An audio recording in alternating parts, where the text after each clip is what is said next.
সন্তান এটা পাবলৈ হেনো বহু মন্দিৰ মছজিদ গৈ প্ৰে কৰিছিল। অৱশেষত মোক পাইছিল। সেইদিনা পৃথিৱীৰ আটাইতকৈ বেছি সুখী মানুহজনেই আছিল মোৰ দেউতা।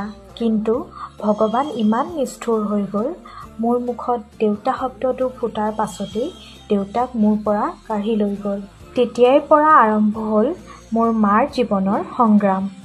ইমান সহজ নাছিল মা-দেউতা দায়িত্ব মায়ে অকলেই পালন কৰাটো। বহু উৎসৱ পৰ্ব আমাৰ চকুপানীৰ মাজেৰে পাৰ হৈছে। অভাৱে জুৰুলা কৰা মাৰ মুখখনৰ ফালে চাই প্ৰয়োজনীয় বস্তু খুজিবলৈ সাহস হোৱা নাছিল। এতিয়া পিছে মই ডাঙৰ হ'লোঁ।